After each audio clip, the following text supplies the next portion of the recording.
Bonjour à tous, savez-vous pourquoi est-ce que votre pervers narcissique a tout fait pour essayer de vous rendre dingue? La réponse simple, c'est en contrôlant les émotions de quelqu'un, on peut arriver à le manipuler. Une personne qui sait te rendre heureux ou fou en un claquement de doigts est une personne qui te contrôle.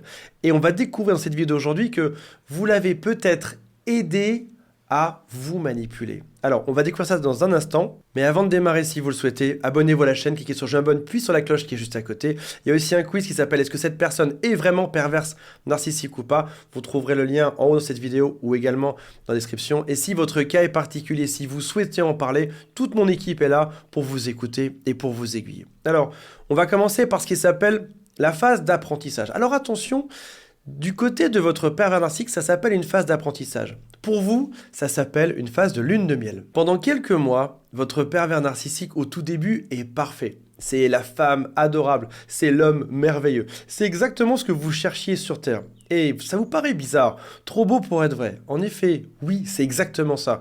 L'autre a tout fait pour que vous tombiez fou amoureux. Il a écouté vos besoins et il a fait exactement ce que vous demandiez. Il a rigolé à vos blagues, il vous a dit que vous étiez génial, que c'était l'amour dingue, qu'il n'avait jamais ressenti ça de sa vie auparavant. Et toi, en rencontrant cette personne parfaite, qui s'est livrée à toi en plus, qui t'a dit plein de secrets, qu'est-ce que t'as fait? Tu t'es livré également. Tu lui as dit par exemple tes secrets intimes, ou tes peurs, ou tes craintes, ou même tes aspirations, ce que tu souhaiterais avoir dans la vie. Au final, au bout de quelques temps, ton pervers narcissique te connaît par cœur. Il sait exactement ce qui te rend heureux sur Terre, comme par exemple l'idée de se marier, d'avoir des enfants, d'avoir une maison. Il sait également ce qui te rend malheureux, parce qu'il connaît tes secrets. C'est peut-être même au bout d'un moment la personne qui te connaît le mieux sur Terre, même mieux que tes propres parents. Comment est-ce qu'il a fait? Il t'a posé plein de questions pendant cette phase. Il a fait semblant de se dévoiler, semblant de te confier des choses. Tu découvriras après que c'était faux, qu'il avait inventé une grande partie, ou qu'il a pris un tout petit peu de vérité et qu'il a mis beaucoup de mensonges dessus. Et après, il arrive dans une phase de test. Il a tout essayé. Comment est-ce qu'il peut faire pour te rendre heureux, te faire rire, te faire tomber amoureux? Il a essayé encore et encore. Et puis, comment est-ce qu'il peut faire pour te rendre triste, pour te faire devenir en colère? Et quand tu es en colère, il va tenter l'autre technique pour te consoler, pour te rendre heureux à nouveau. Ce qu'il faut savoir, c'est que c'est une combinaison qui est unique pour chaque personne. Admettons que par exemple, moi, un de mes points sensibles, c'est la relation que j'ai avec ma mère. On prend un exemple. C'est ce qui va probablement me faire dégoupiller ou m'énerver si jamais on m'en parle trop. Par exemple, si j'ai une relation compliquée avec ma mère et que quelqu'un me dit, bah tu vois, ta mère avait bien raison de penser ça de toi, forcément ça va m'énerver parce que c'est mon sujet sensible. Mais chez mon voisin, c'est probablement autre chose. C'est peut-être son travail, il est jaloux de son voisin, ou peut-être qu'il voulait avoir une augmentation et qu'il est frustré par rapport à ça, ou qu'importe. On a tous nos propres sujets sensibles. C'est comme si on avait chacun une carte de notre cœur, de nos émotions, et que l'autre avait tout fait pour arriver là-dedans. Il a utilisé vos réactions pour se guider. Il a essayé, il a testé, il a avancé à l'aveugle, il a regardé qu'est-ce qui marchait sur vous, qu'est-ce qui ne marchait pas sur vous, pour avoir une carte précise de votre fonctionnement. Sa force aujourd'hui, c'est de savoir qu'est-ce qui peut vous rendre heureux en seulement quelques minutes. Vous faire par exemple une grande déclaration, vous dire qu'il vous aime, vous dire qu'il est désolé, vous dire que oui, vous aurez des enfants ensemble, oui, vous aurez une maison ensemble, oui, vous allez vous marier ensemble. Il sait ce qui marche, mais qui est spécifique à vous.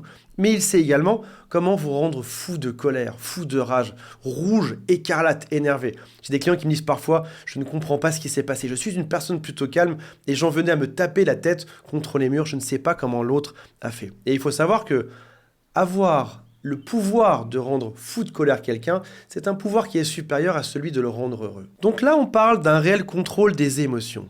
Il vient tirer les ficelles de votre comportement. Il appuie sur les boutons et il regarde qu'est-ce qui se passe. Il va même essayer des combinaisons de boutons pour voir comment est-ce que ça fonctionne. Et finalement, vous l'avez aidé là-dedans sans même vous en rendre compte. J'ai pris une photo sur Google Images. On pourrait penser qu'on est aveugle et que c'est le pervers narcissique qui nous guide, alors qu'en fait, c'est l'inverse. Le pervers narcissique, il est arrivé quasiment aveugle sur vous. Il ne vous connaissait pas. Il a tâtonné et c'est vous qui l'avez aiguillé. Viens par ici, dans mon terrain secret, dans mon terrain protégé. Je vais te montrer mes plus grandes peurs. Je vais te montrer mes plus grands bonheurs. Je vais te montrer des choses dont j'ai honte parfois, que je ne confiais qu'à la personne que j'aime. Il arrive en tâtonnant, il a découvert tout le terrain parce que vous l'avez aidé grâce à vos réactions. Il Faut savoir aussi que manipuler quelqu'un, c'est compliqué. Ça demande du travail. Si vous êtes fatigué, ça devient beaucoup plus simple. Mettez-moi en commentaire si vous l'avez eu ça. Par exemple, il va vous faire manquer de sommeil. Vous avez une grosse journée compliquée à votre travail. Vous avez en plus tout géré à la maison. Vous êtes mort de fatigue. Vous voulez juste vous effondrer de fatigue dans votre lit à 22 heures. C'est ce moment qu'il va choisir pour venir vous parler pendant des heures et des heures et des heures, jusqu'à 5 heures du matin. Ou alors, mauvaise alimentation, ce sera beaucoup trop gras, ou parfois même pas du tout d'alimentation. Il n'aura pas fait les courses alors que c'était a priori ce que vous aviez convenu ensemble le matin même. Fatigue physique, c'est vous qui vous chargez de tout à la maison. Vous gérez les enfants, la nourriture, la maison, les travaux, sortir les poubelles, en plus de votre travail, vous devez tout faire et il en profite. Parfois on a aussi des événements de vie, comme par exemple une maladie. Il va aussi venir contrôler vos ressources. Il y a quelque chose à laquelle vous tenez beaucoup, il va venir en prendre le contrôle. Votre compte bancaire, votre argent, il va venir en prendre le contrôle également. Donc, je vous pose une question aujourd'hui. Quels sont vos boutons rouges? Quelles sont les choses qui vous rendent dingue et qui sont spécifiques à vous-même?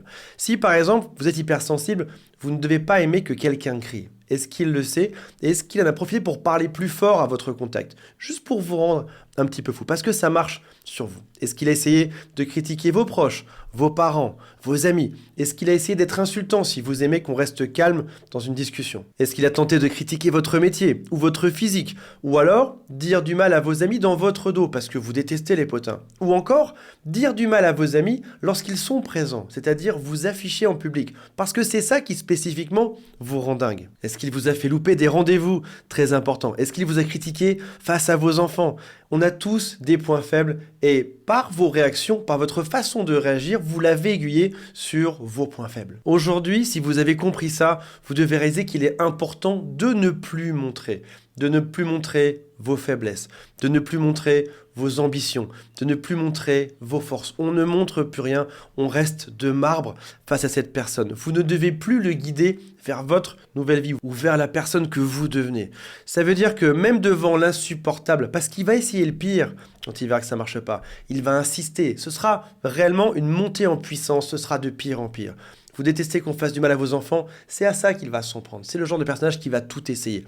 Vous détestez la police, il va appeler la police pour vous faire inculper de n'importe quoi. Face à ça, restez cool. Si vous avez vu les images de Johnny Depp face à Amber Heard, sans rentrer dans la polémique de savoir pour qui on est ou qui on n'est pas, regardez juste le comportement de Johnny Depp. Il reste impassible à la barre lorsqu'il parle. Lorsque l'avocat lui dit « Est-ce que vous êtes bien plus costaud que Amber Heard ?» Il répond « Je ne pourrais pas dire ça. » Tout simplement, sans s'énerver, sans crier, sans monter, sans taper du poing, sans hurler à la justice. Il se contente de rester de marbre et c'est la meilleure chose que vous avez à faire face à une personne qui est perverse narcissique. Ne la guidez plus vers vos émotions. Ne lui montrez plus ce qui fonctionne sur vous ou ce qui ne fonctionne pas. Brouillez les pistes.